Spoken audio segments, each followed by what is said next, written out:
Hey, Facebook fam. Hey, Facebook fam. Hey, y'all. This is Sugar. Sugar shooting the breeze. Sugar shooting the breeze. Hey, look. Good morning. Good morning, y'all.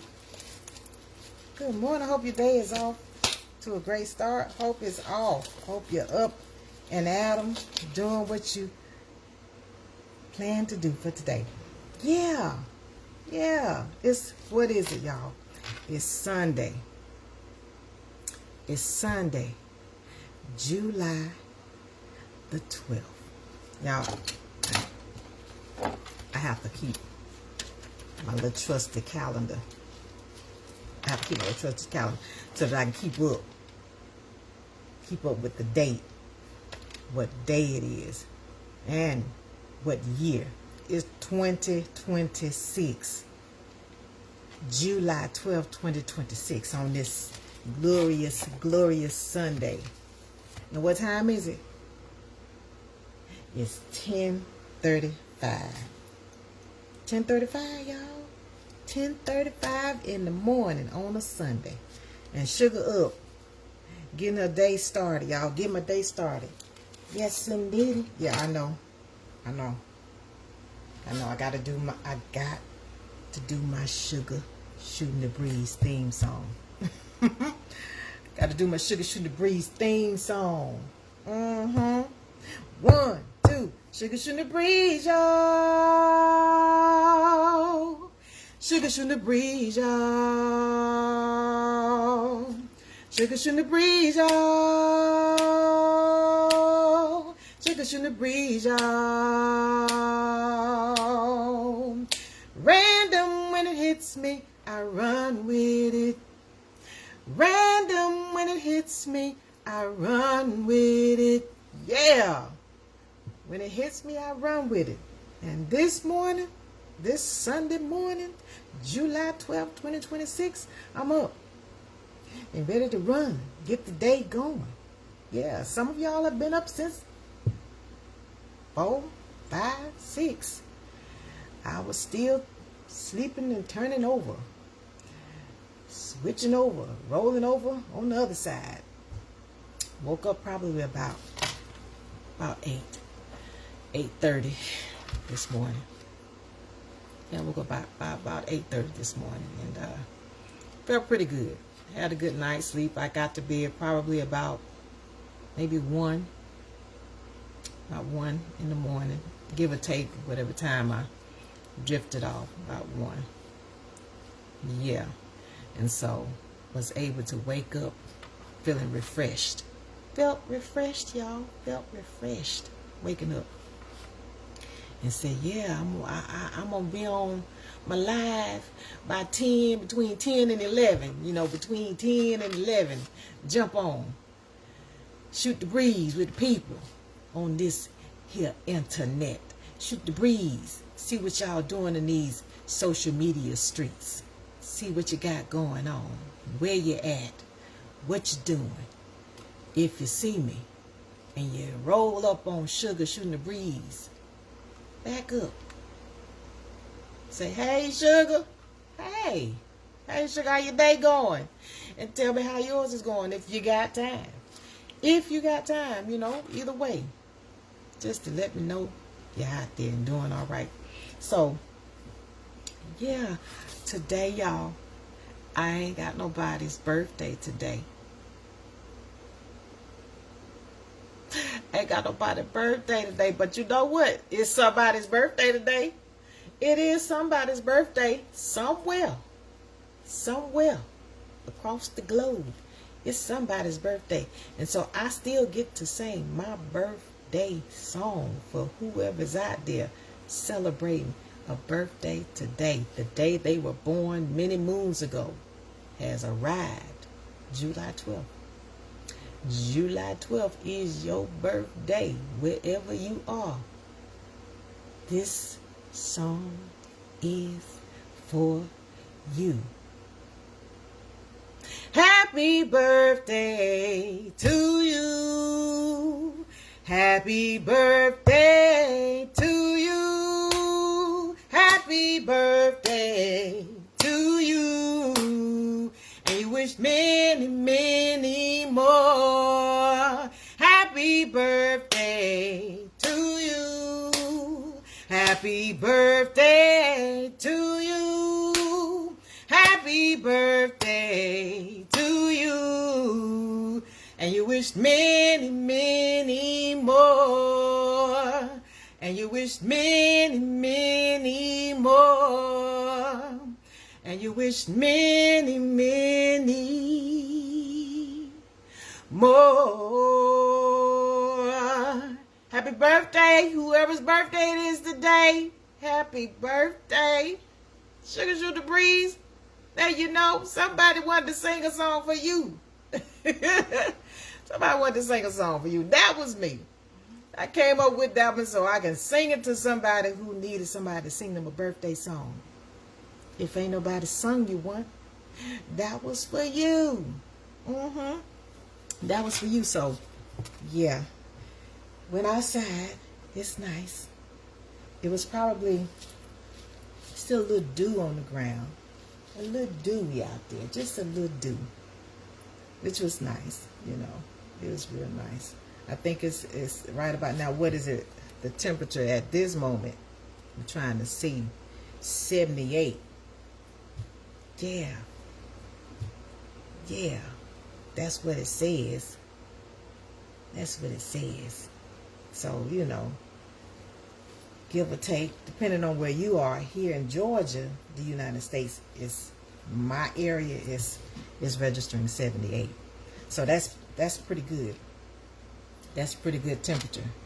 You know, I can rock with that. I don't like it too hot. I don't like it too hot, y'all. The heat, heat will exhaust you.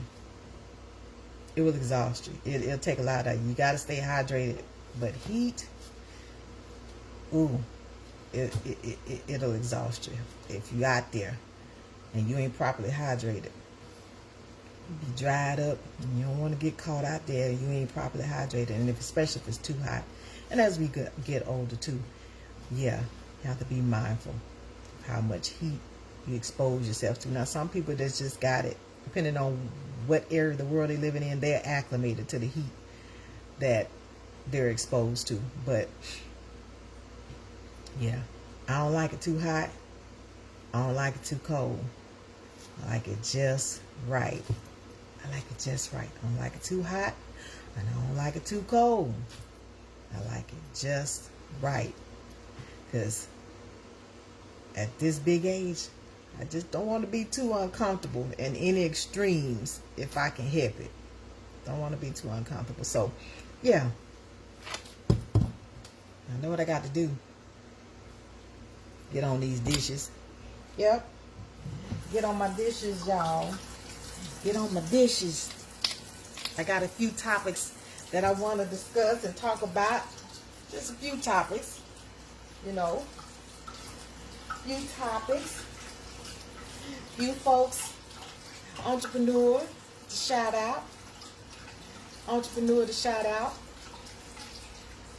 And just see who in these streets. That's all. Let's see. See who in these streets today. My little trusted Clorox, a little dab. That's it. That's all you need. Not even a teaspoon. Just a dab. Just a dab. Put my dish rags in there. My few dishes that I'm gonna wash up. I hope everybody had a wonderful night's rest.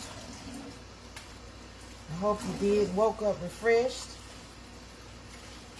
Wherever you are in the world. Happy Sunday. Happy Sunday to you. Wherever you are. Wherever you are in the world. Happy Sunday to you.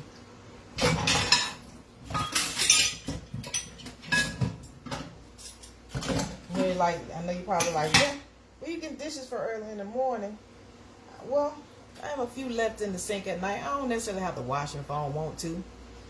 I use them as my morning activity. Get my day rolling while I'm on here. Shooting the breeze with y'all. Help me get my day going. Yeah. Help me get my day going.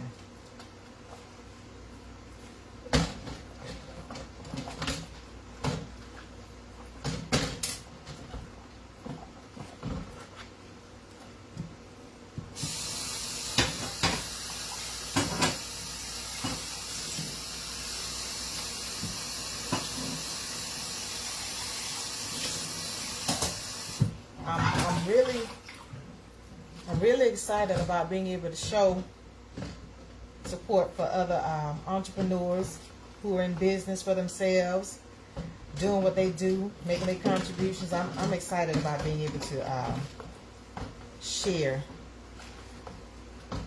and them being able to promote and get the word out for what it is that they do. I'm excited about being able to share people, because there's a lot of folks out here, entrepreneurs in business for themselves. It is necessary for you to have the right advertising. You need people talking about what you do. You need people talking about what you do. So yeah, I'm excited about being able to do that.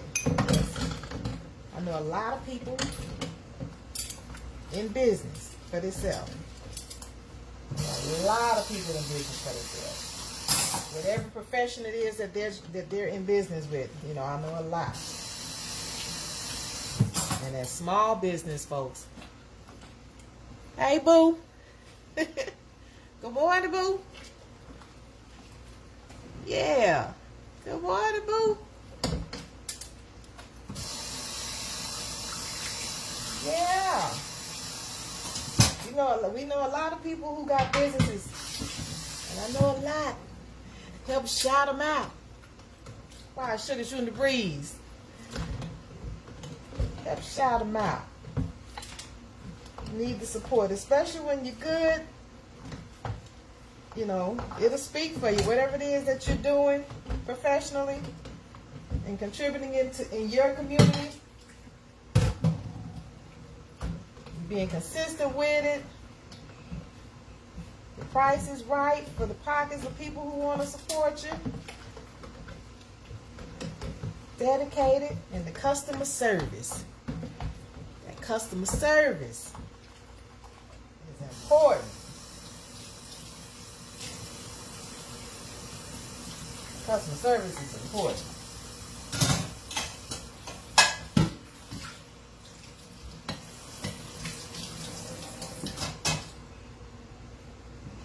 Customer service is important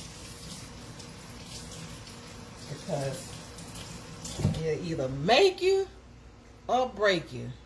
It's going to do one or two things. Customer service. Your customer service is shabby in business. You might not be in business long. But people can take their coins somewhere else. There's too many others practically almost doing the same thing. So there's a lot of competition. A lot of competition. So when you're in business, you definitely got to make sure your customer service is top notch, on point. I was in business as a salon owner, part salon owner, had other partners, and we established ourselves in 2005, but I've been in the hair care industry since the 90s when I first started working, and I started as a nail tech first when I got my license, and that was in 95, 90s, let me see, yeah, 95, yeah, that I got my license. And yeah, did it for 21 years as far as a hairstylist. Once I did the nails, I said, okay, I like that, but the hair drew me. The hair, doing hair, making people look beautiful. That's what, you know, kind of grabbed me, and that became my career. And started as an entrepreneur, a booth renter, as what they call it here in DeKalb County. And Star Styles was my business at the time, and then became part owner of Salon Excellence. And so customer service, that was the most important thing. Being able to make people feel like, yeah, my nickname for my business was Star. It was Star Styles, so my name was Star. I took on the nickname of my business. I'm Star of Star Styles. Yeah, I took on that nickname. But customer service, it was of the utmost, making sure you made people feel like you were worth spending their coins on. The product that you're selling, the service that you're providing. It mattered, it mattered. And respecting their time, respect people's time, because people busy out here. Boy, people ripping and running. They busy. They got a lot on their plate, and especially the women. They got a lot on their plate, and they juggling a lot. And so back in the day when women were more homemakers, well, going to the salon was a good outing, and they would be in there 2-3 hours because it was social. It was a way to just fellowship and enjoy being in a social setting, getting your hair done as women. But today, yeah, women hitting the clock in business for themselves, they got many hats, from working to wives to mothers to, they got many hats that they wearing, as well as employer or employee. They wearing them hats. So the little bit of time that they have etched out to, if they choose to let someone else do their hair, it ain't a whole lot. Some still have the ability to, they're still homemakers. There's still people that have access and control of their time, more freedom, where they can spend a little more time in the salon and sit and talk and shoot the breeze. But for the most part, they might got 2 hours, maybe 3, depending on the service that they're getting, because some service really do require more time for you to get it done. But when you're able to just respect folks' time, respect their time, when you set an appointment for them, when you set that appointment and you're there, when they get there, ready to get started on them, all your tools, products that you need to provide service to them, that professionalism is important. If you're in business, you want to be able to make sure you have everything you got in order to be able to start the service from beginning, middle, and end. Now, if it's just so happened that you run out of something, that's different, and that's unfortunate, but usually you do an inventory as to what you got, so you can stay on top of your products and the things that you're going to need to do your job, to provide service. So being in the beauty industry like that, it really was a beautiful thing, a beautiful experience. Yeah, working, we work long hours. We put in some hours. That's one of them jobs, you on your feet, and you standing up on your feet, and you bending, and you stooping, and you in the shampoo bowl, and you scrubbing heads, and you scrubbing heads, lifting up heads, putting them down. Yeah, it was work. It was a labor of love. And when you enjoy what you do, you wake up and get ready to do it again the next day, because you just really enjoy it. Most of it is because of the people, who you were serving, the personalities that come through. Everybody had their own distinct personality. Everybody. So you connected with them on whatever level, for the sake of you being able to provide the service that they needed. So being in business, it ain't for the weak, and it ain't for the undisciplined. It's not. But if you manage to get yourself established in business, respecting folks' time, respecting their time, the product, making sure the product is quality product, and you giving them good customer service, your personality will keep them in the chair, keep them coming through the doors, or make them say, I ain't never coming back. Ever. As a matter of fact, I'm going to tell other folks, don't go there. That's exactly how they feel. Because they felt disrespected, didn't feel appreciated. So I was fortunate to not really have very many incidents during my career of serving people, doing their hair, providing, hair care service to them. Maybe one or two I can recall, but for the most part, everybody that came in, they respected me. They respected my time too, because a lot of times, sometimes some customers may not, and that may have been based on who they were going to before, as far as respecting your time, setting appointments and keeping them. And if they don't, giving you ample enough time to know that they're not going to be able to make it. And then you can, if someone else was waiting to get on the books, then you can at least let someone else know. So my customers, they were very respectful of my time, and I certainly wanted to make sure that it was reciprocated, that I respected their time. They passed many salons on the way to Star Style Salon. They passed many of them. So I wanted to make sure the fact that when they were willing to drive, miles, to come and see me, passing up other salons to see me, and I owed it to them to make sure that I was front and center, making sure that I was there and ready to interact with them and give them what they needed and some of what they wanted, Yeah. When they walk out that door, they were happy. A lot of them with weight lifted off of them, That's just how it was. And then for me, it was the same, the satisfaction, and making sure that somebody felt good about something I did for them, lasting memory, and then make them feel good enough to where I need to get a standing appointment. Book me. That's my standing appointment. Every 2 weeks, every week, this day, Monday, well, I didn't work on Mondays, Tuesday through Saturday, 9 to 5. Now, early on, I would be up in there as early as 8 o'clock, 7 o'clock in the morning. And I would be, 7, 8, and probably 9 o'clock at night. And on some weekends, 12 hours. And holidays, coming up holidays, people got to get their hair done. Got to get them hairdos for the holiday festivities. We was up in there. We were working. We was working, but enjoying it. And the other stylists that was in there, everybody had their own clientele. We worked.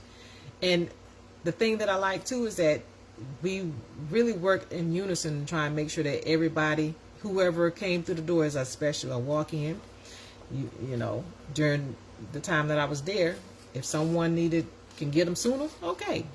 Then that was your blessing for the day, because I was already blessed to have who I had on my books. So, that was that stylist's blessing. And that's kind of how we established, with Salon Excellence, once we established the business, where it was like whoever walks through that door, whoever can get them first, for the most part. And not have them just sitting and waiting.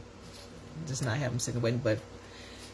And then if you just, at some point, because there are always a day where you might be sitting and waiting somebody to walk through the door, then you end up with them. Now, if somebody end up with them, all the walk-ins for that day, well, that's because they didn't have nobody on the books to be able to get them to pass it up, and everybody else was booked.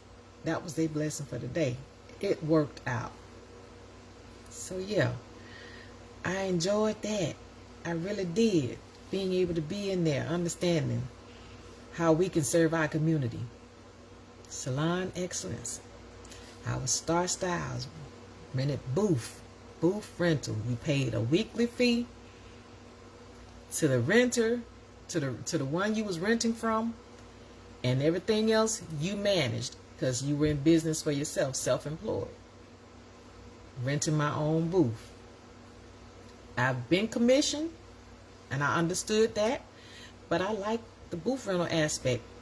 It worked out, being in charge of my own schedule, coming and going, had a key to come and go. I enjoyed that. I really did. It was a beautiful experience.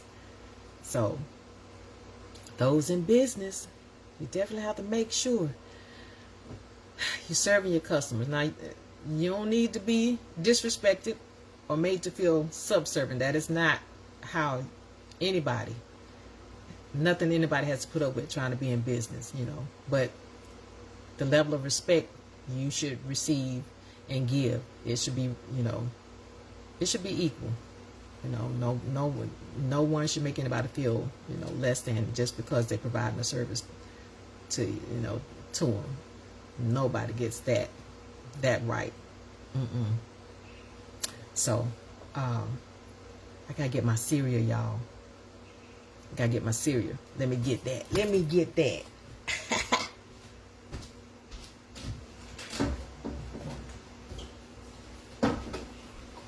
Got my Cheerios. Got my Cheerios.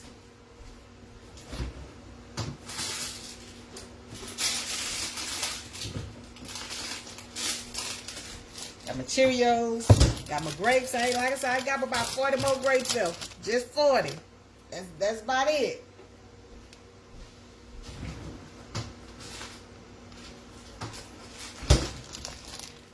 And got my walnuts.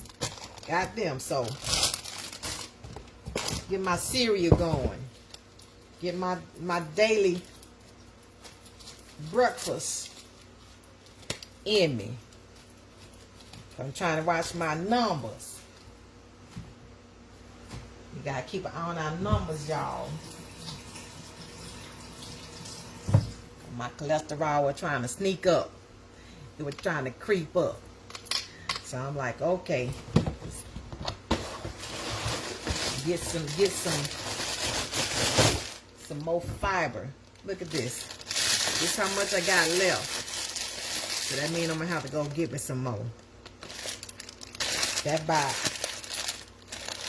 2 servings, maybe 3. About 2 servings, maybe 3.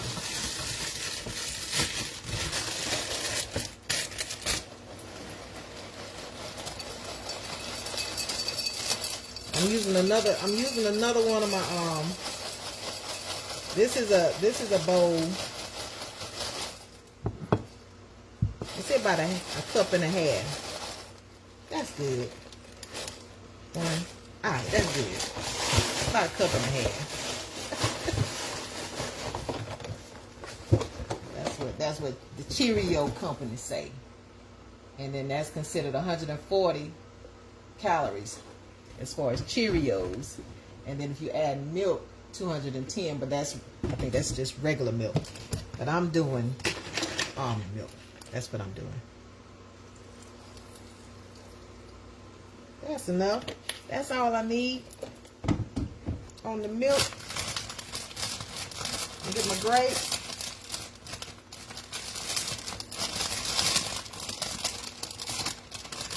All right, again. 1, 2, 3, 4. What else I got? 5, 6. I'm gonna do 7.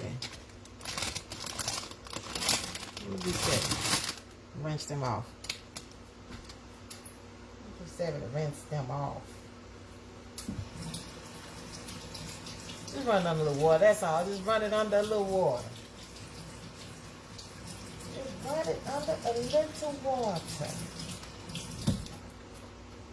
Go boop, boop, boop, boop, boop, boop. There we go.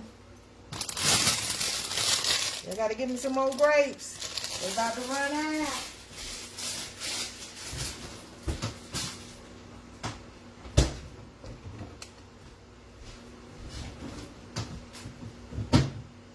Last but not least, my walnuts.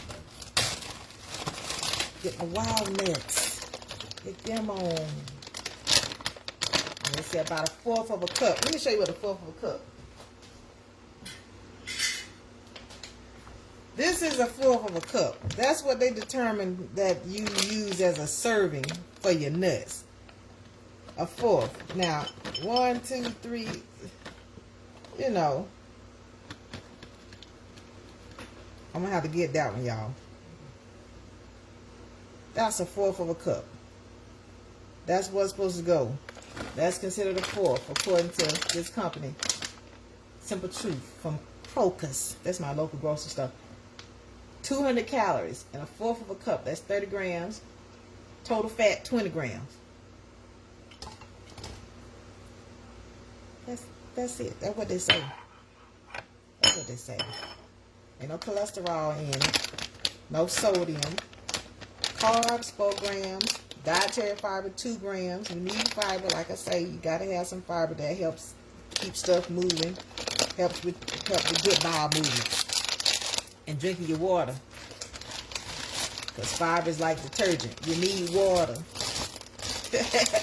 You need water so that it can move and scrape stuff down and create bulk. And so that stuff can move on out. Once your body no longer needs it, the waste needs to be released.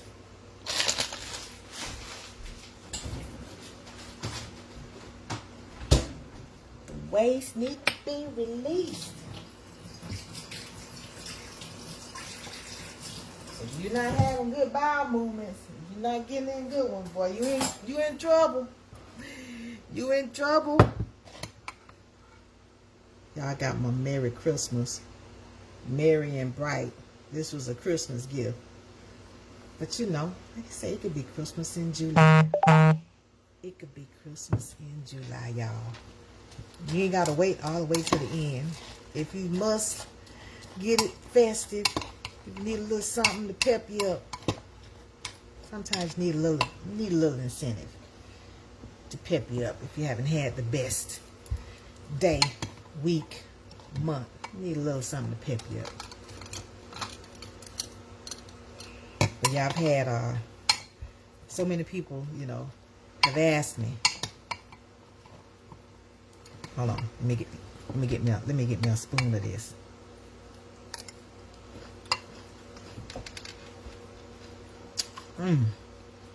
Yep. That hit just right. A little grape in there. Grape just set it off. Got my nuts. Walnuts, just set it off. That is good. Hey, Kathy. Hey, sister-in-law. Happy Sunday. Happy Sunday to you. Sugar Shootin the breeze. Hope your day is off to a great start. How you doing? How you doing?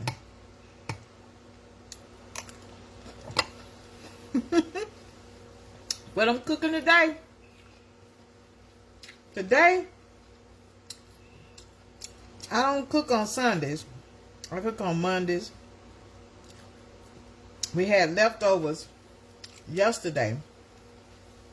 And so today I don't cook on Sundays. Yeah, I do my day on Mondays when I cook.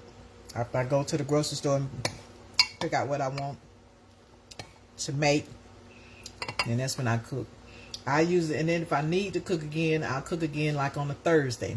Because I try and cook enough to last. You know, we do leftovers.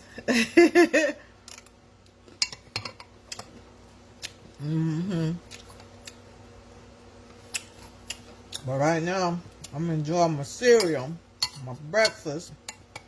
It's 11:08. What you cooking? You cooking something today? You cooking today?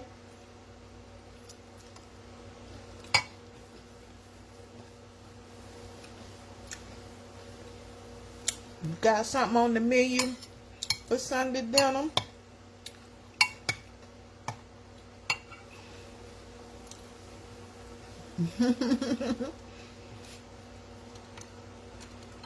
Yep.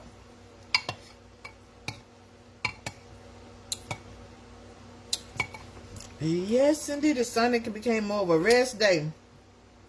Unless we got some plans somewhere we're going to be. But it's more of a rest day.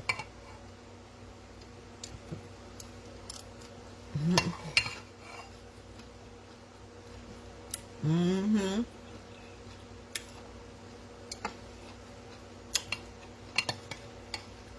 Now that is good to me. That is good to me. Mm-hmm.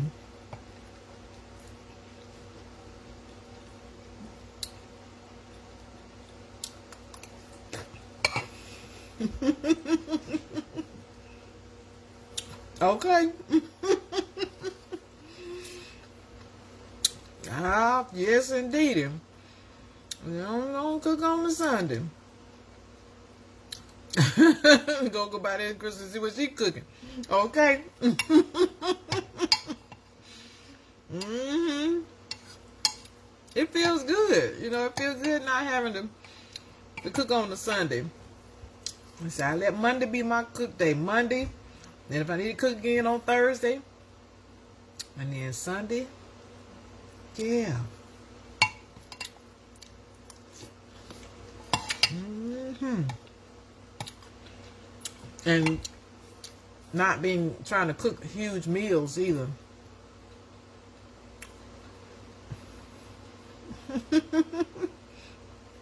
Thank you, baby. Love you.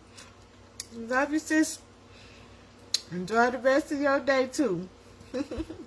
Thank you for stopping by, shooting the breeze with me.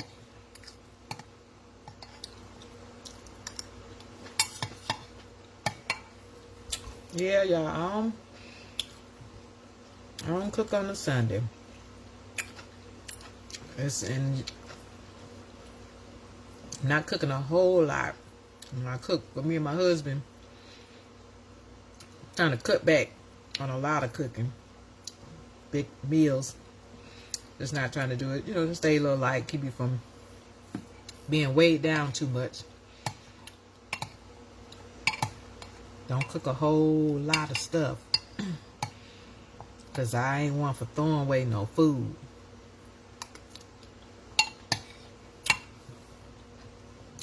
I ain't one for throwing away no food.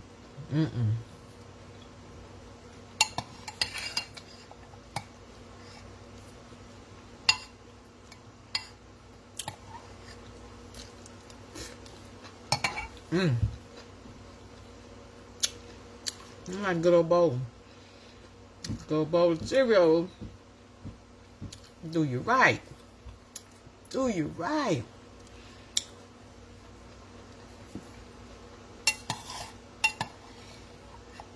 Do you right.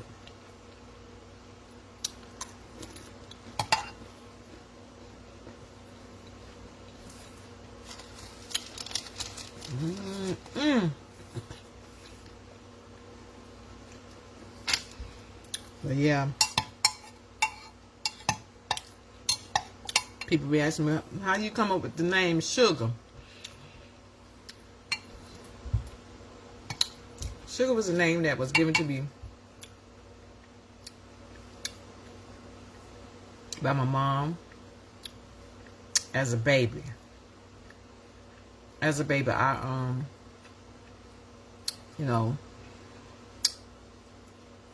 eating your baby food in the jars when they're starting you out on it as a baby. She said, I had a great appetite. I ain't had no problem eating. She breastfed me.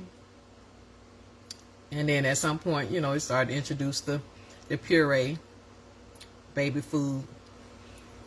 And the thing was, peas and carrots and stuff like that, they had no problem with it. But she said the first time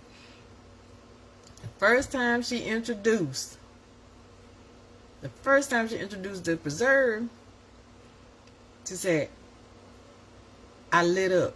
It's like, where have you been hiding that?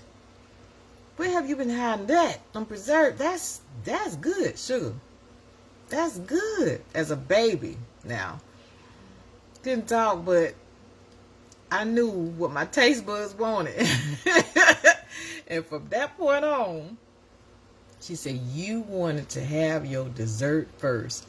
And it was non-negotiable. You eat everything else. Eat everything else on that I spoon feed and put in your mouth. You didn't have a problem with completing your meal. But once you got a taste of sugar for the first time, that baby preserve, that you wanted it first, and it wasn't up for negotiation. If I tried, she said, if I tried to sneak a spoon of something else other than that sugar, that preserve, you cut up. I don't want it. I don't want that. I want the sugar. Then you can give me the other stuff.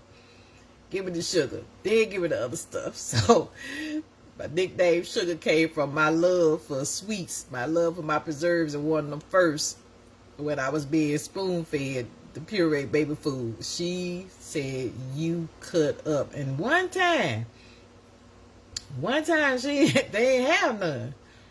They didn't have none. And I think she said we was at my grandmama's house, and she was getting ready to feed me my food. And she was like, Lord, I don't know how this gonna go. She kind of knew already how it was gonna go. She already knew. She started to put that other food in my mouth. I spit it out. I spit it out. I ain't want it. She's like, come on now.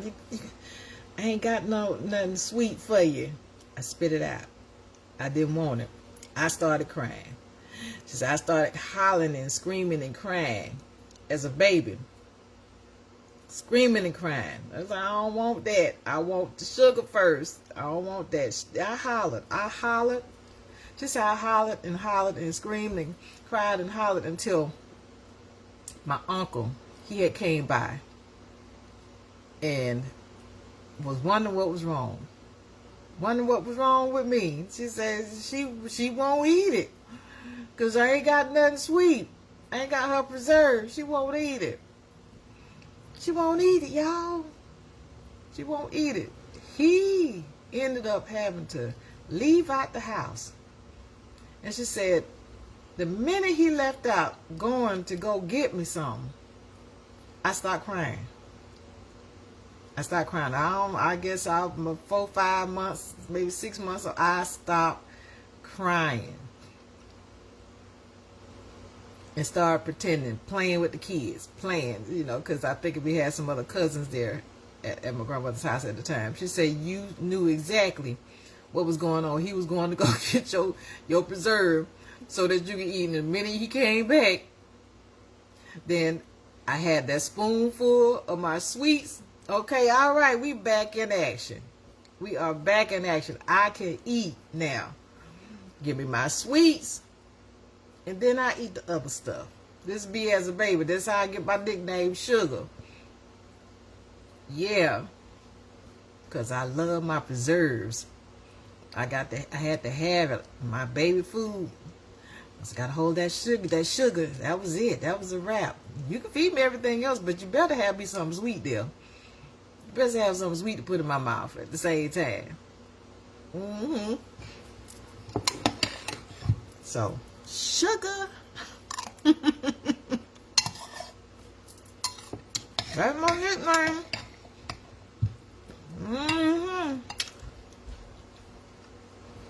That's my nickname, Sugar.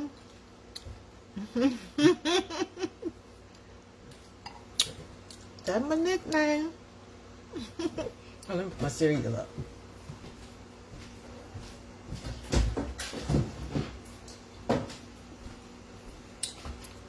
Yes, indeed. Finish up my cereal over here. Good morning. Now my daughter, y'all. Yep. Yeah, I wanted my sweets first. You had to have some sugar to put in my mouth along with my carrots.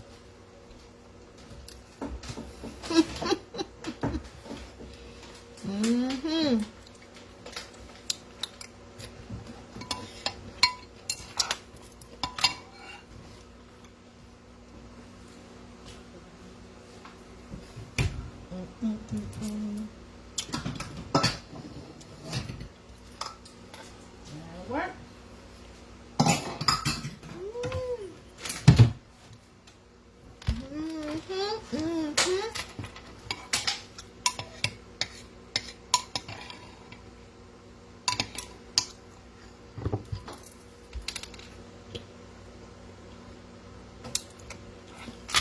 Yeah.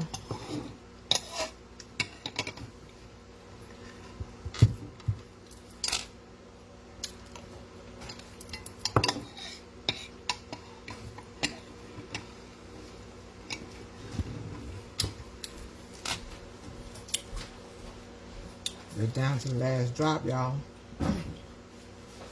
Down to the last drop.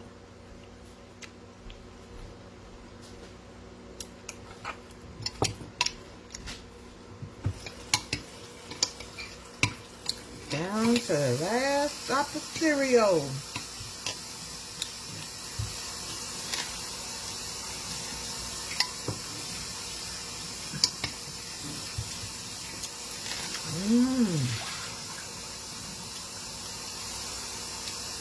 That hit the spot. That hits the spot. I'm gonna drink my milk.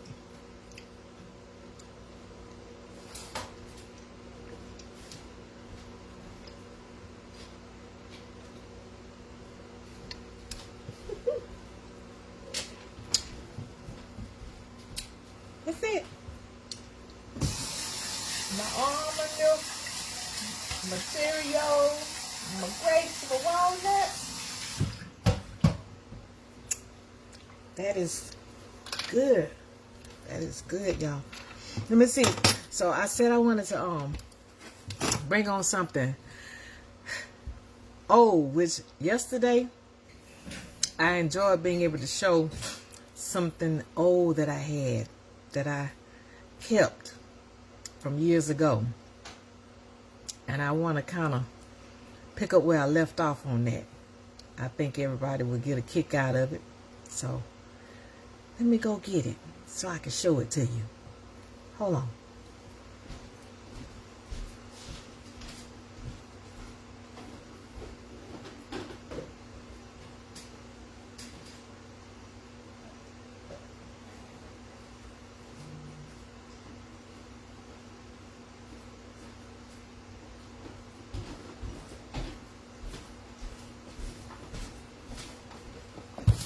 Keep them in a box. Keep them in a box, y'all.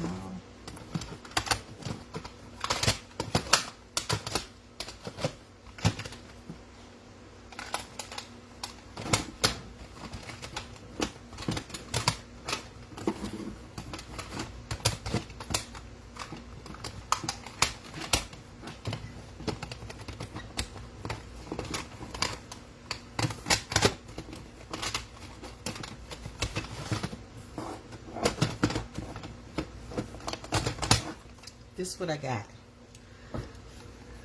This is what I got that's considered old. The cassettes. Cassette players. These cassette tapes. Done had some of them for over 20, 30 plus years. Close to 40 in some cases. This is in vogue, y'all. That's in vogue. The Funky Divas. That's in vogue. Let me see. Let me see. Hold on. That was the one that grabbed everybody's attention. It grabbed everybody's attention. Yeah. But this one right here, this is the whole in vogue Funky Divas. My love, my loving, you're never gonna get it. That one. My loving, you're never gonna get it. Free your mind. Yeah, these were the hits from this particular one. But the one that I think on the probably had to be on another one of their cassettes. Of course, hold on. Hold on. Hold on to your love. Hold on to your love.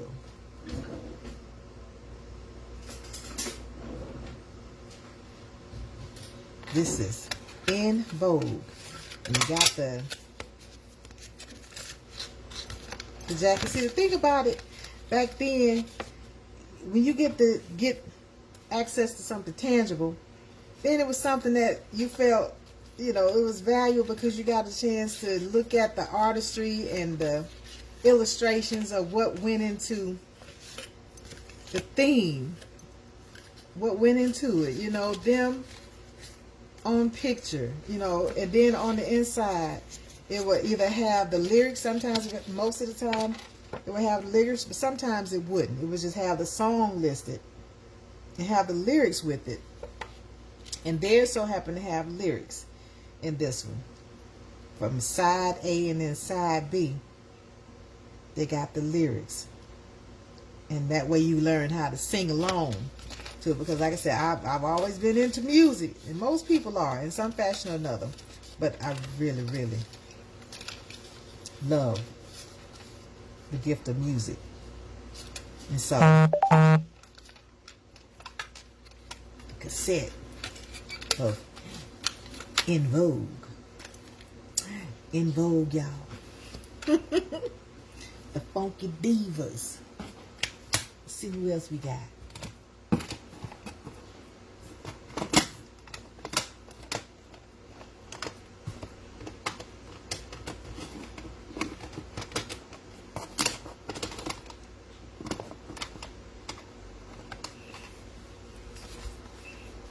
This is Biz Markie. So the Biz never sleeps. The Biz never sleeps, y'all. Yeah. He had a really nice layout too. He had a nice layout too. The Biz never sleeps. The diabolical Biz Markie. Now the print is really nice. The print is big. It's a nice print on it. It's colorful. It's really colorful. He got his thank yous. You know, they would thank everybody. Thank everybody who contributed to their project. They would thank everybody, and then the lyrics. Of course, he didn't have them in this. He didn't have them in this one, but yeah. Thank everybody who participated, who helped them bring their vision into fruition. Who helped them? Biz Markie, the diabolical. Biz Markie, the Biz never sleeps. Yeah. Now, yeah, it's got some, like some dust or something up in there. Like some dust in there, y'all. Ain't none of, you can't play none of it, but it's just nostalgic for you to be able to go back and look at where music and the delivery of it has come from. Because my parents grew up on the 8-track and the big records and 45s. Let's see what else I got here.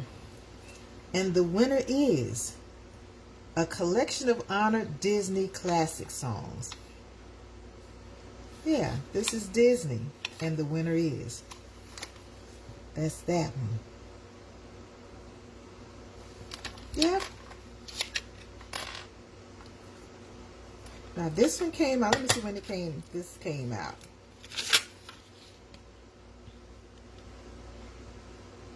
Let's see. Where is that on here? 1994.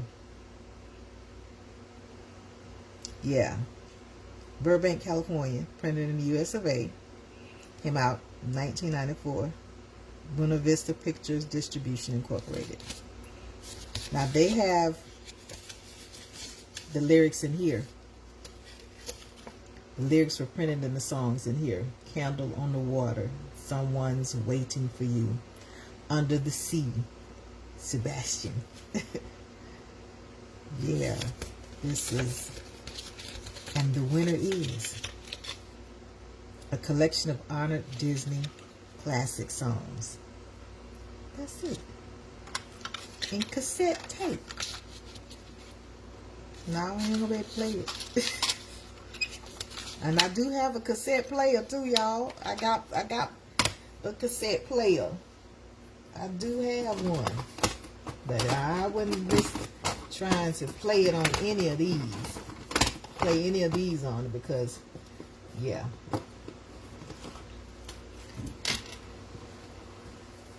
Take 6. If you ever had an opportunity to be exposed to Take 6, the acapella, the harmony, oh my God. Oh my God. It will have you mesmerized. I mean, because acapella with no music, you using your own vocals as your acoustics and your singing. One of my girlfriends, when I was in the military, turned me on to Take 6. I was in Fort Sam, Houston, and I met her. And she was like, have you ever heard of Take 6? I said, no, I ain't never heard of Take 6 because we both were singers, you know. I ain't never heard of Take 6. She's like, you got to listen to Take 6. You got to get they cassette and listen to it. It was amazing. Just because of appreciating the harmony that went in with all of them. It was 6 of them. 6 of them. Take 6. Yeah. This came out. Let's see what year they got on here. Let's see what year. Let's see what year.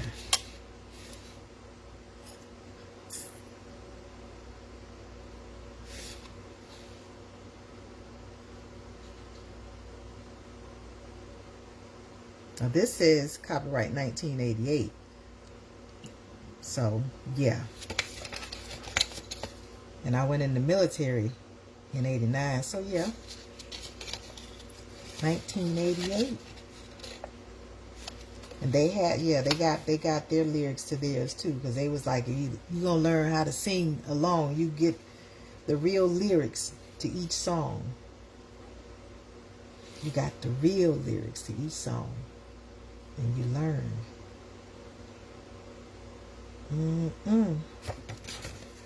Take me back, y'all. Take 6. Take 6. Take 6. Taking me back. And it was blue. My favorite color. The cassette tape. It was blue. It was blue, y'all. And then their picture inside. Yep. It was blue.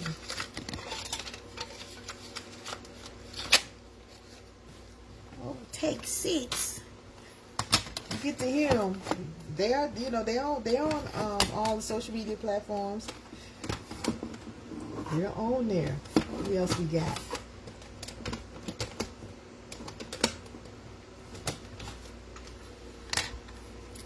New Jack City. New Jack City. Got it upside down. New Jack City. Yeah.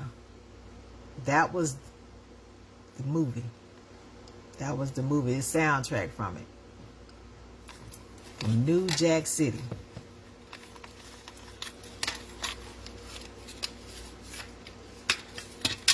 Yeah, we was in the soundtracks.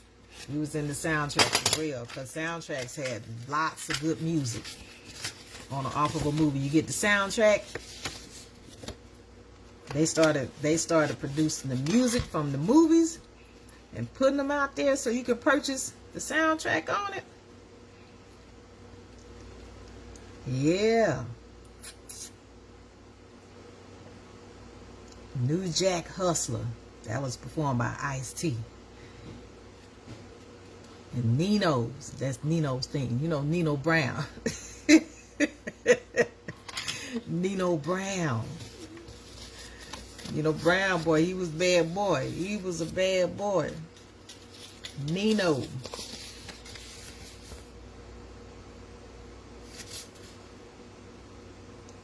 Just buying music, buying it. This is what we did. Buying the cassette.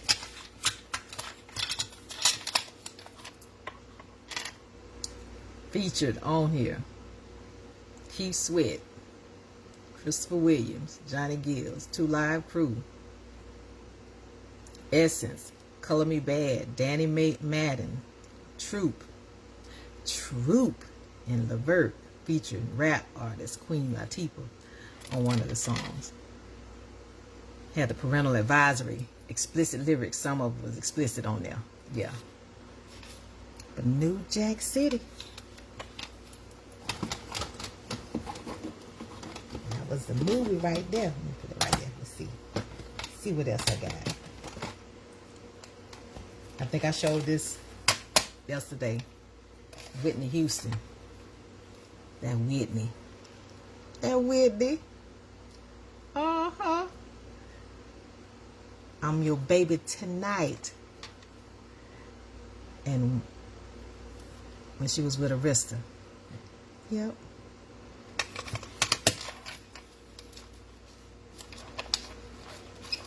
Yeah, let's see.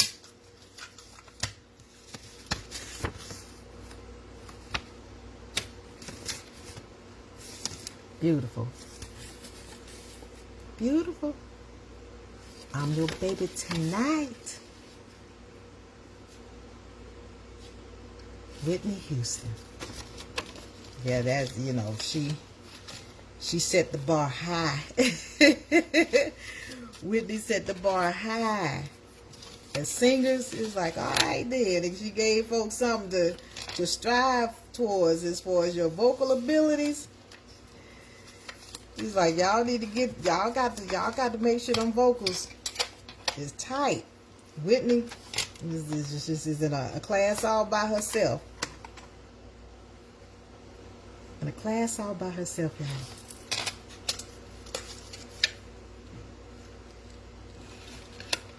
Yeah. This one, the You Give Good Love. That's the You Give Good Love off of that one. Saving All My Love. Saving All My Love was off of this one.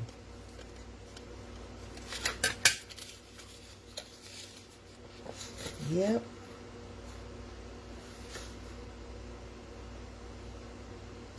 And she didn't have the lyrics in this one. She didn't have the lyrics in this one. This just a listing of the songs.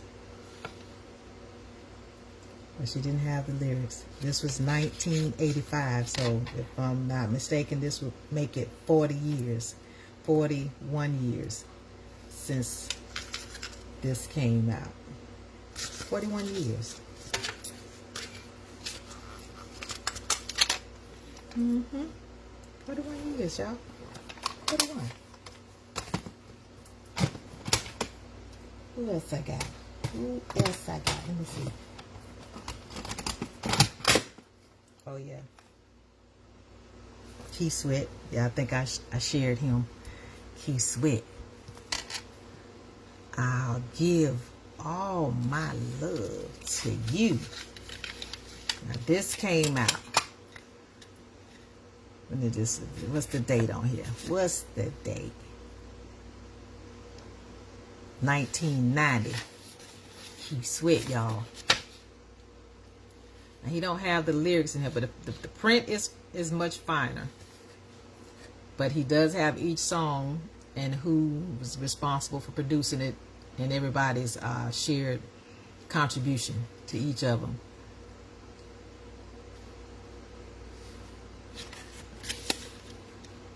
I give all my love to you.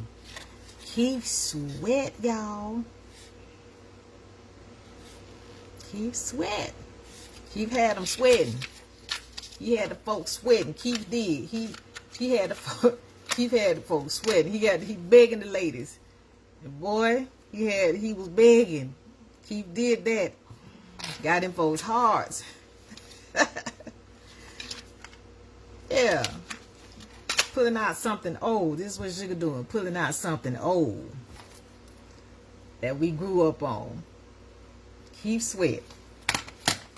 What up, JB? Happy Sunday to you. Happy Sunday to you. I'm sharing something old that I have that most people probably have since thrown away. Now a lot of us can keep some stuff. I just wanted to kind of share something old as part of my segment. Let folks see what I have. Cassette tapes. Cassette tapes, JB. JB, you got some cassette tapes? Do you have some cassette tapes, JB? Do you? Now this is Boomerang. Had the cassette tape for that because original soundtrack, but I don't know where the tape is. I only got the cassette. I don't know if it got, destroyed or whatever the case may be, but I don't know. Yeah. Did you try to learn something? Well, hey, that's all right. Always in learning mode. That's the best place to be. And then application. Yeah, I like to learn too. So you got those cassette tapes? Yeah, I got about probably over 100 or more of cassette tapes that I, was able to salvage, because some of them really, got destroyed. But the ones I was able to salvage and keep, I kept them. But yeah, this was Boomerang, the original soundtrack. Featured all new music with Eddie Murphy and Halle Berry. Now it don't have the actual lyrics or anything in it. It don't. Of course, it don't look like it had anything attached to it, the lyrics. But yeah, that's the jacket. That's the jacket for it. That movie was something else. Eddie Murphy. Robin Givens, she gave him she flipped the game. She switched it up. He was the player. And she came in and flipped it up on him. It was like, no.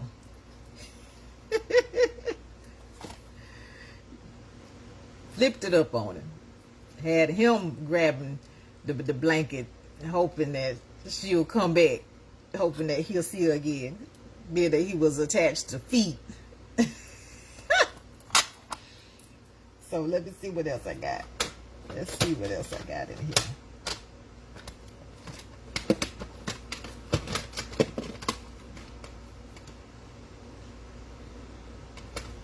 Slick Rick.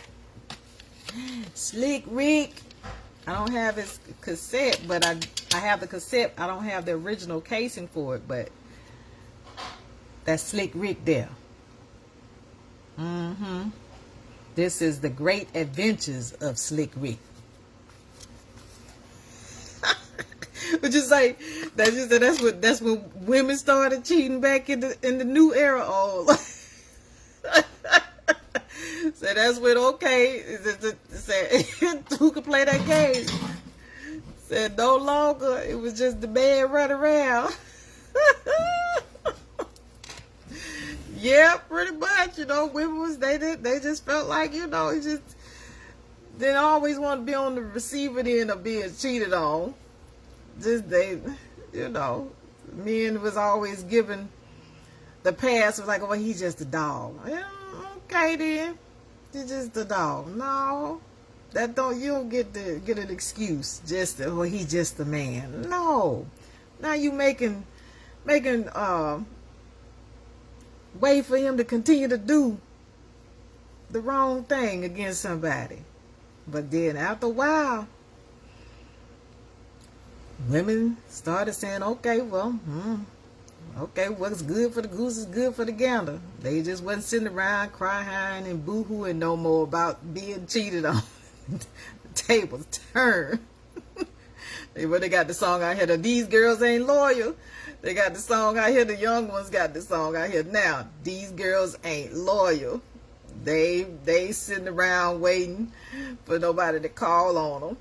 They're not. They're not sitting around crying and boo-hooing in their pillows like once upon a time about their hearts being broken over something. A man done cheated on them. They ain't. Yeah, it's done got equal. The playing field has been leveled, unfortunately. And I say unfortunately because why you do it? Why we do it? Why? Because we have our reasons for deciding, okay, they gonna tip out.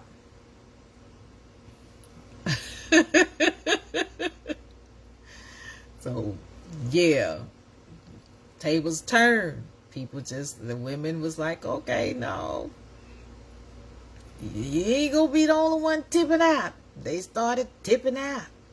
They started tipping out too. Yeah. Oh yeah, boomerang, and he walked back up in that office after he done been crushed by her. He walked back. He walked back up in there. Marcus walked back up in there after she had done crushed him, and then everybody whispering around in the office.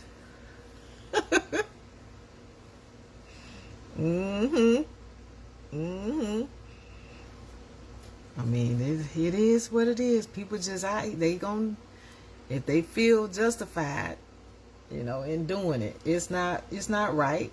It's not. I mean, that's a fact. It's not right for people to be running around cheating on folks or being cheated on. It's not right. But it's in the script. I mean, for whatever reason, the justification for it people have, there is no real justification for it. There is none. No matter what anybody say.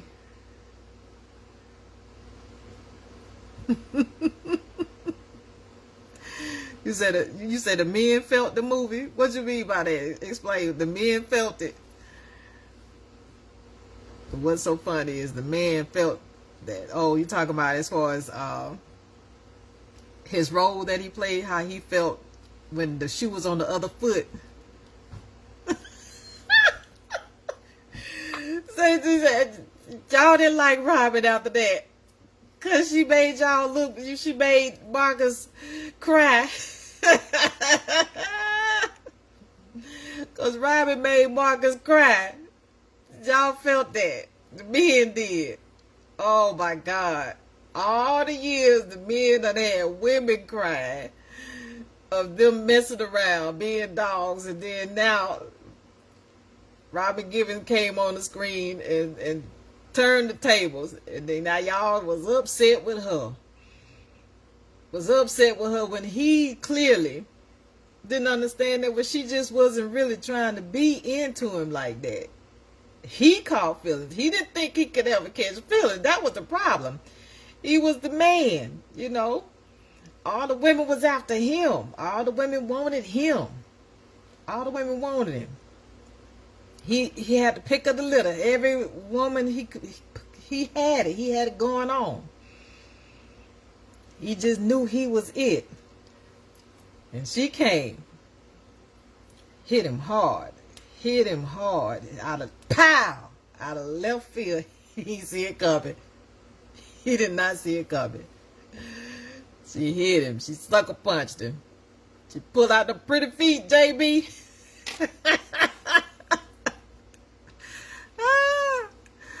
The pretty feet. He thought, okay, this is the one. This is the one the pretty feet did it for him. Pull the sheet back. Boom. That was it. All because of a pair of feet. Now, he loved it from, the exterior, who she was, her persona, her mannerism, how she behaved, But the feet sealed the deal. It sealed it.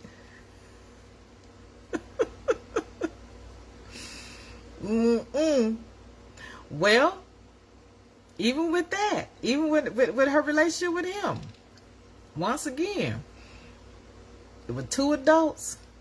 They were two adults. Her and Tyson, they were two adults. They were consenting.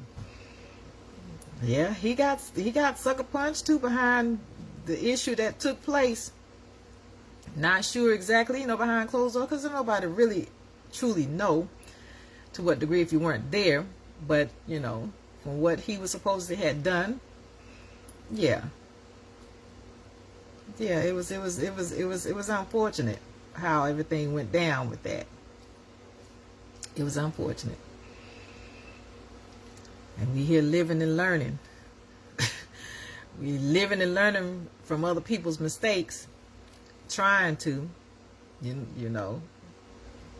but yet and still, people go back and keep doing the same thing. It's like, didn't you learn from the other folks and what went down with the situation with them? But no, matters of the heart. Matters of the heart. Yeah. Yeah, that appears to be the case, that it became a reality. But that relationship, it became a reality. We saw it. It was real, unfortunately. It came from the screen to reality. But then that's what happens, right? Art imitates life. And life imitates art. It goes around in a circle. Which one happened first? Well, you had to have life first, and then art imitates it. That's what we do. Ain't it? Ain't that what we do? As human beings, we see something, and everybody is able to take reality and turn it into a story. Whether they're writing a book about it, a movie, poem, a song, it becomes a part of art. Humanity do that. That's what we do. We turn our life stories into something that people can see, hear about, read about, watch it on the big screen. Like I said, into a song. Art imitates life. Well, we don't know his level of what he thought he had. I mean, it might have just been the same thing. It might have been the same thing. He might have been feeling like, okay, well, she's an actress. She may not, who she is for real versus what I seen on the screen, maybe two different people. Yeah, but a lot of times I get it. As far as actors are concerned, it's only so much that they can say it just was just on the pages. Sometimes the personality goes with it, something that's believable in order for them to be able to deliver on the screen. Some of that has to be some of their personality in order for it to be believable, because we got some actors and actresses, well, actors, let me do that, actors, because the actresses don't like to put the emphasis on that, just I'm an actor, male or female, as far as the industry is concerned. But some of them are given roles simply because it tends to match who they are as far as their persona and their personality and how they're able to deliver. So he just, I don't know why he did. I don't know. I ain't gonna speculate. Yeah, I would think that in some cases, I see you acting so well in a role, and it's not something that I agree with. Yeah, me now. I don't think I could get with you. It's like, no, that was a stellar performance. I don't know how much of that was acting and how much of that might have been you. So some of the roles, it's like, I don't know if that might, some of that might have been a taste of you. What came off that paper was just kind of a little bit of you, and you, the actor was able to bring it to the big screen, but some of that might have been you. So I get what you're saying. I get what you're saying on that. It's like, that's a good point. I don't think if any other role, more loving roles, roles that are a little bit more positive, but to see her able to play that role so doggone well, and then he take it and see it as, oh, she's just acting, and she might have been, but even still, like we said, we saw in reality, some things transpired between the two of them that was unfortunate how it ended up. But yeah, I feel you. I feel you on that. Yeah, I've seen some roles and some scenes played out with some actors and some actors that I was like, no. I think even back in the day, even when The Color Purple came out, perfect example, like you're saying, Danny Glover, he got the heat behind being Mr. He got the heat behind that. Now, a lot of folks say his personality, who he was in real life, is just the sweetest, most wonderful person that they met, just from what I read on people, talking about who he was in real life. But his role that he played as Mr. in The Color Purple, oh my God. Oh my God. He had everybody, every woman. That's what Danny Glover in that role as Mr. He had women. He played that role so well. He had women all across the world looking at him like, I think if I recall one time, I remember reading somebody saying that he was approached by someone and I think they either slapped him, but don't quote me on it, but because he played Mr. and the way he did Celie, they want to forgive him. It was like they couldn't separate him from the role of Mr. Because it's like, no, you played it too good, Dad. You played it too good. So, yeah. He played it too good. He did. Played that role too good. And it took a minute.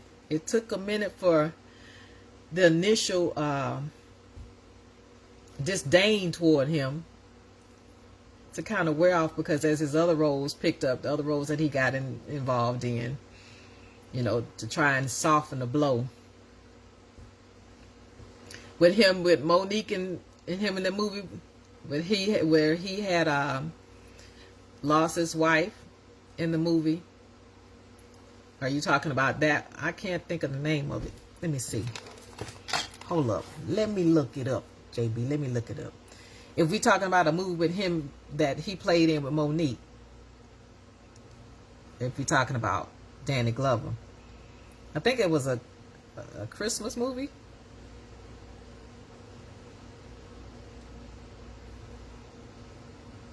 No, you're talking about actually Monique's movie. A movie by Monique.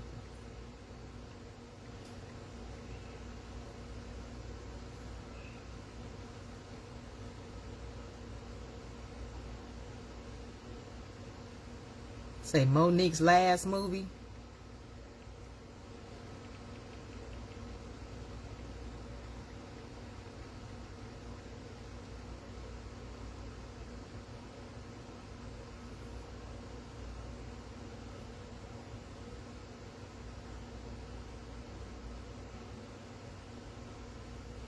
Deliverance? Well, is it streaming? You talking about The Deliverance on Netflix?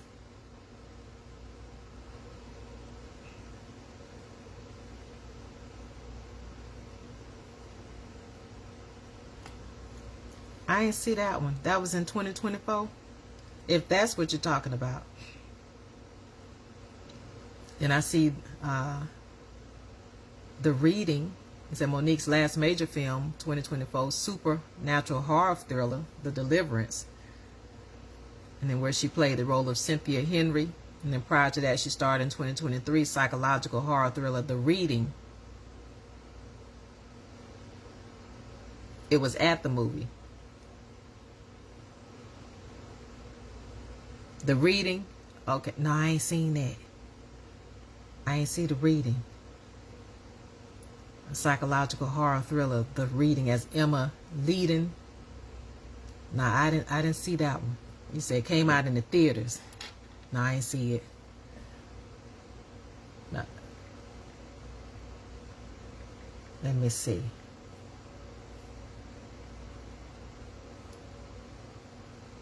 It's a horror film starring Monique, a woman who hosts a stage psychic reading in her fortified home to promote her book about a tragic home invasion that killed her family. Okay. No, I ain't see that one. I might have to check it out. I grew up watching horror movies. Yeah, I grew up watching horror movies. It was one of my favorite genres of music, of movies, is the horror movies. Because do I need to see it? Do I really need to see it? Or is it just it's something that you recommended for what reason? I grew up watching horror stuff. For whatever reason, I love movies. I love stories.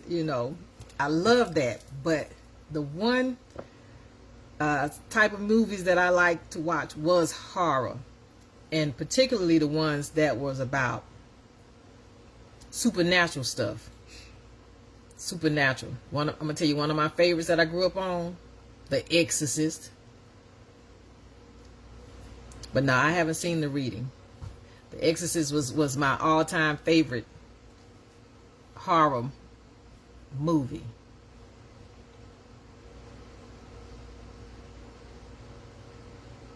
Would you say stellar performances? Could you marry her? What's that?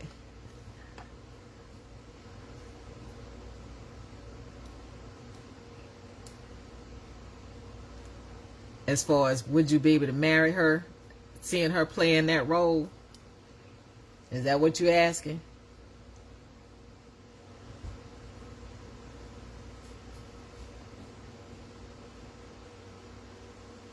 I don't like, yeah.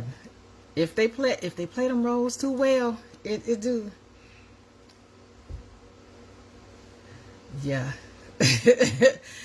Like I say, it would be hard if they. I'm gonna tell you. I look at it like this: if they weren't married before they played any of these movies that have you feel crazy or acting out or abusive, if they played any of those type roles before they were married, then I think they might have a little bit of an issue in a relationship afterwards. I really do, because people would be more inclined to think, okay, what made you select that role to play, especially if it is considered something of an abusive state or evil role that you play.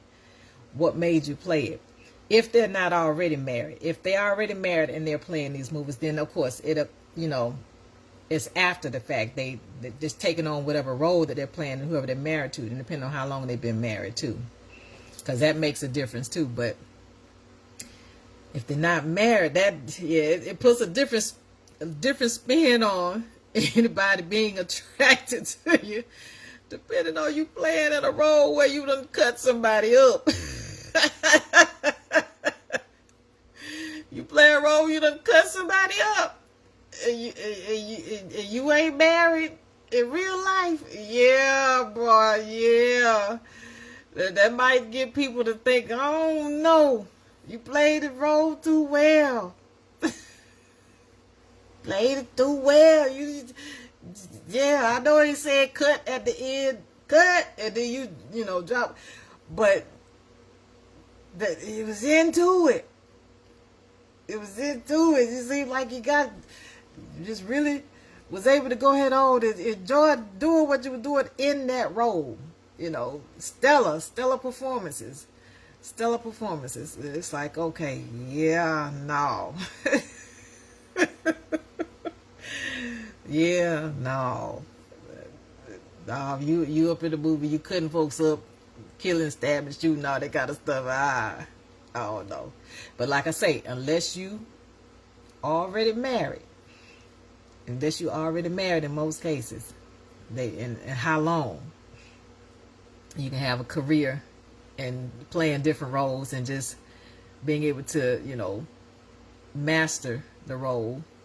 And I think even when all the years that we had seen Denzel in the different roles that he was in, Friday the 13th, yeah.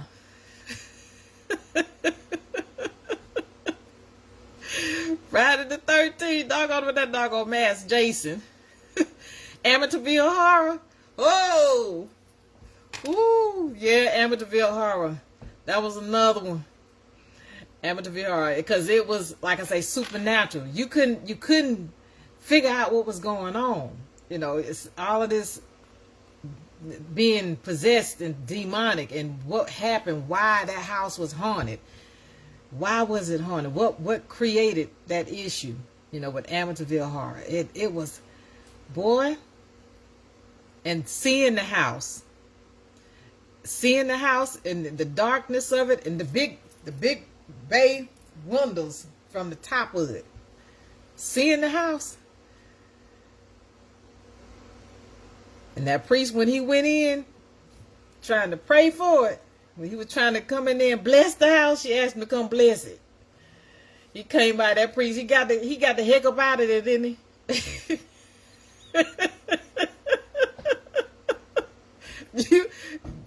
You lived in a house look just like that?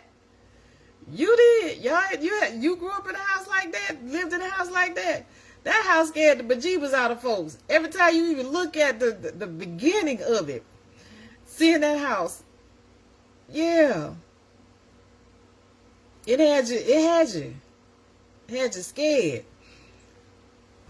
It had you scared to death.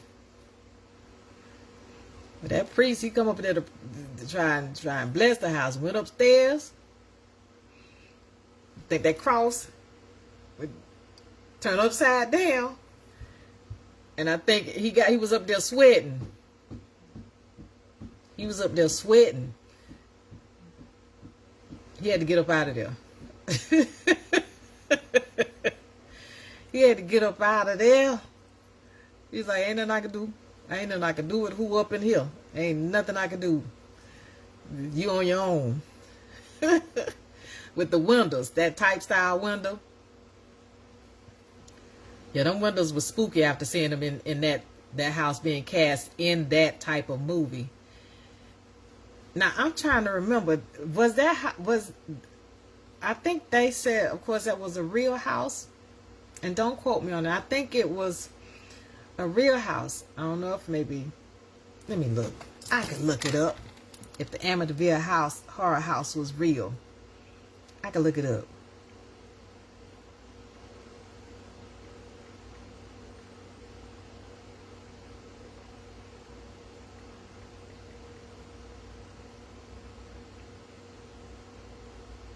I think, let me see.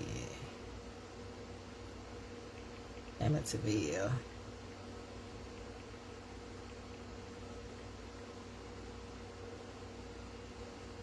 In Indiana? Okay, Amityville. Yeah, it's like, ain't no way in the world.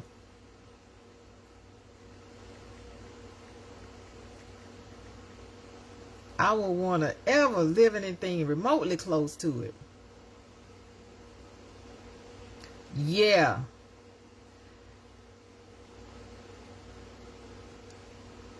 Now they say with this one, the 3-story Dutch colonial building.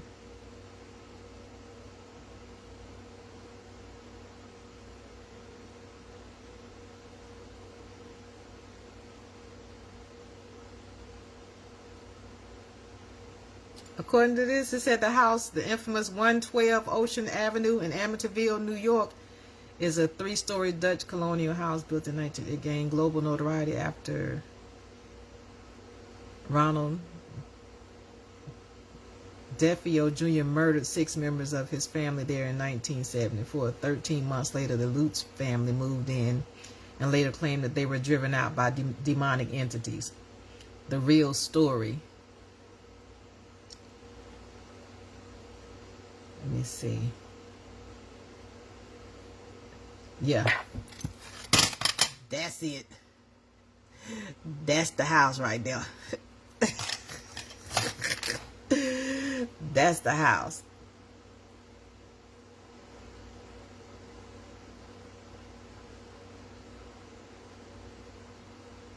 Photographed in 1976.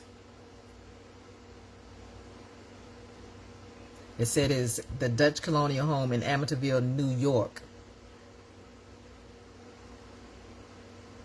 became famous thanks to a dark series of events that took place there in the 1970s. But with the real life history of the house. Yeah, that scared the mess out of folks. Scared the mess, the bejeebus, because you couldn't make out what was creating that supernatural effect, stuff doing, just defying the laws of gravity and physics and all of that kind of stuff. What was it? The oil and stuff running down the walls, the black oil running down the walls, and they was, down in the basement. It was awful. It was awful. But yeah, mine, my all-time favorite. Ooh, Lord. The Exorcist. And the first time I saw it, I was a kid. I was about 7, 8 years old, because it came on TV. It came on TV. And my daddy and my uncle was home, and probably like in the evening time, and I watched it. Oh my God. To see that stuff projectiling out of her mouth, and her head and turned around, and she's speaking in a deep voice, that scared me. But at the same time, it drew me to scary movies, because I was like, I don't know how she did that. After I got over the fear as a kid, it drew me to scary movies. The ones that I couldn't figure out, because if I could figure it out, if I could figure out the plot, it is no longer scary. Killing is not scary in the sense that I can't figure it out. Killing is killing, and it happens all the time, in society, unfortunately. But the supernatural stuff, the possessions, and people doing things that just not humanly possible. It's like I can't figure that out. And then the plot of it, the storyline, being able to figure out the storyline, I couldn't figure out how she turning her neck all the way around and it snapped back front. I couldn't figure that out. I was intrigued by that. I'm like, why can't I do that? Why my neck don't do that? My neck don't snap back, like turn all the way around. It don't do that. I couldn't do that. That's what got me. And speaking in all of the different voices, the deep voices, and then when she rolls up off that bed.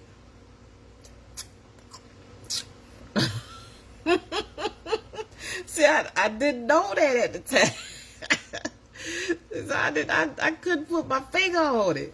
How in the world? And then her raise it up, when the priest once again coming in trying to, cast the devil out of her, cast the demon out. They in the room, the older priest and the younger priest, they in there and trying to cast him out. And then she raising up off the bed. They're raising up. I'm like, how they do that? How she do that? I could not figure it out to save my life. It was scary, but at the same time, and it became a part of my movies, my repertoire. I purchased it when I got grown enough, because I like DVDs. I like to collect DVDs as well. So I share some of what I got too on here, but at some point, but I could not figure out how they was doing all that stuff. And when the possessions happened, how they face changed. And the fact that I don't really see it per se, that happening, that type of activity happening in reality.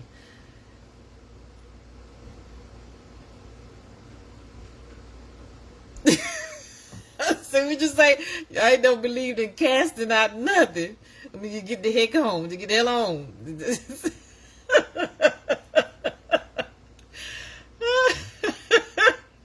So you ain't about to be a part of that. So you ain't about to be a part of that foolishness. Like, you can possess, hey, I'm sorry. Going on. Going on over here. The Exorcist, boy, that movie, yeah, it spooked a lot of people. And it was 3 parts to it, I think.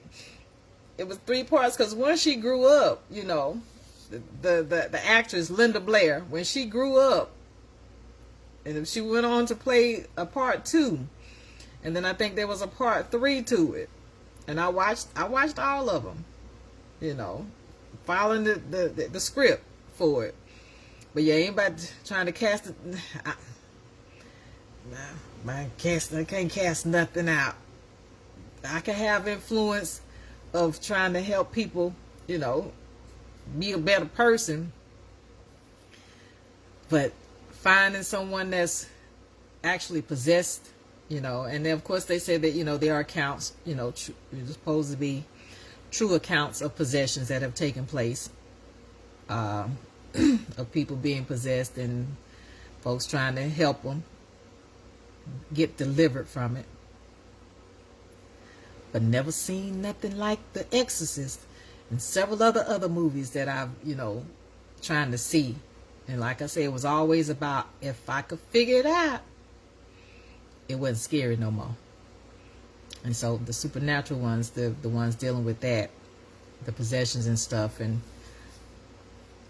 it held my attention.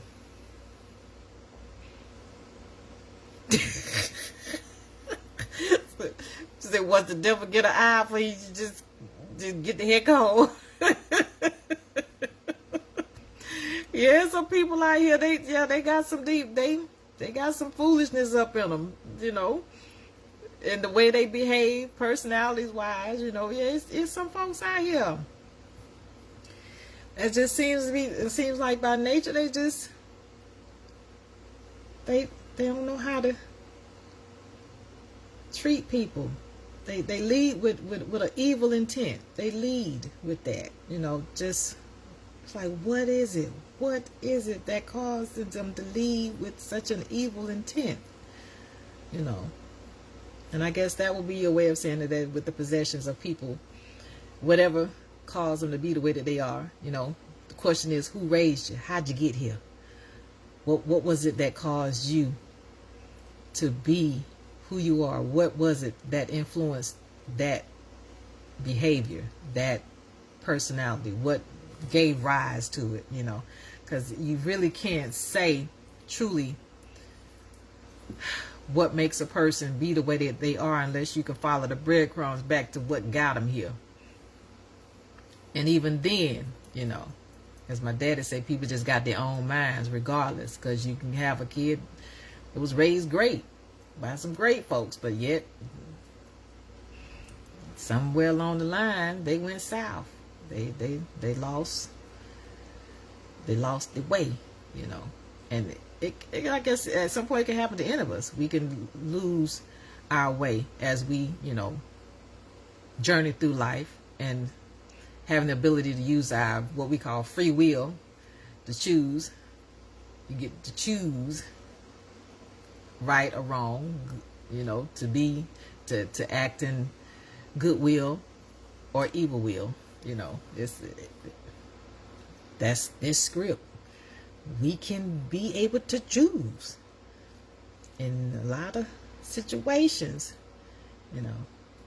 So yeah, but that, yeah, it intrigued me how someone can be possessed to that magnitude in all of the horror movies like that. So yeah, hold on a second, somebody ringing my bell.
Yep. So, like I say, I don't know. The possession movies, that's the only thing that really kept me watching, because I couldn't understand that. Any other horror movie that's just built off of killing, that goes on every day. That's even more frightening because it happens for real. The possessions, I couldn't figure it out, and I had never seen it in reality. I had never seen it. Couldn't explain it. Why? Yeah, JB. So, yeah, I'm gonna see about showing some love to entrepreneur. One more time. I know last night I had said that would be the last time I would promote it and then start with a new promotion. But I'm gonna finish out Sunday shouting him out for his book, Mr. Curtis Butler. Yeah, he's a veteran, a warrior married to his wife in PTSD. Yeah. And Curtis Butler III. I read this book and met him at the New Black Wall Street here. And great guy. He was one of the judges for the show that the Reuben B. Variety Show, when it was being held at New Black Wall Street.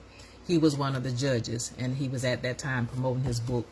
And I got a chance to purchase it and read it. And it's a great read. Very good, very informative information for people that have, issues with PTSD. His own raw version, giving, just letting you know what it was that he was dealing with personally. And then ways of trying to help anybody that needed assistance on how to handle it. Along with, information, numbers, and places and things that you can call and interact with. So, yep, it's a great book. And my favorite chapter was, like I told him, chapter 7, and I wouldn't give it away because, for the sake of letting other folks come and read and determine which chapter they find would be their favorite. But he's on Amazon. Yep, Mr. Curtis Butler III. A warrior married to his wife in PTSD. It says the Butlers provide information to veterans and families struggling with PTSD. And so, yeah, really great book. And who's on Sugar's bookshelf? Who made it to Sugar's bookshelf and then have an opportunity to promote entrepreneurs? Because you and I, we both know that we're entrepreneurs. We've been in the business, the beauty industry, you on the barber side. And like I said, I'll be shouting out people on my Facebook page, friends. Want to take each person and give them an opportunity to show them some love. Because when you're in business for yourself, it ain't for the weak or the undisciplined. You got to be able to show stability, being consistent, and customer service. You and I both know that. So tomorrow I'll start with the next person that I want to shout out. I won't say who it is. I just let it be a surprise in my lives of who I'm showing love to and support to, what it is that they're doing in their communities to build it up, to build up their communities with their gifts and talents, and sharing in exchange for support from the community to continue to be in business. If you're a business owner, entrepreneur, Sugar want to tell your business. That's what I want to do. I tell you business. It's some good business that can be told. You got folks around here telling other folks business, but Sugar gonna tell your business that you do and want people to know. I'll tell that business in my live, and then let you know, can tag you in it for people to understand who you are, where you at, and how they can get in touch with you to benefit off of your services if you're in business. But yeah, what's on Sugar's bookshelf and whose business Sugar wants to tell. Yeah. And if you feel inclined, because like on this social media platform, if you feel inclined and enjoy Suga's content and interacting with Shuga, shooting the breeze with Shuga. You see me in these streets and you roll up and scroll by, back up, say, hey, Shuga, sit a spare, you know, talk, interact, whatever the subject matter. Like I said, put it in the comment section, because I'm old enough to know a lot about a lot of stuff and can pretty much hold a good conversation and enjoy it, you know. I got people that need to be promoted, especially small business owners. You know, you one man show need the promotion, and you as a barber, yep, and anything else that you find yourself into, yeah, it's like put it in the comment section what it is. And like I say, because I don't mind. I don't mind. And for those that enjoy, like I say, enjoy my content, you know, Facebook set it up to where if you want to shoot Shuga some stars, I'll appreciate it. Share some stars with Shuga monetarily. One star is equal to a penny. Now pennies add up. So shoot me some stars if you're inclined to, for me to continue to come on and present my content. But either way, I enjoy interacting and shooting the breeze with folk. I enjoy it, you know, and seeing how we can connect. And today we connected on movies and music. We connected on movies and music, JB. That's what we did. Movies and music. That's what we did. So yeah, but I'm gonna find my way off of here.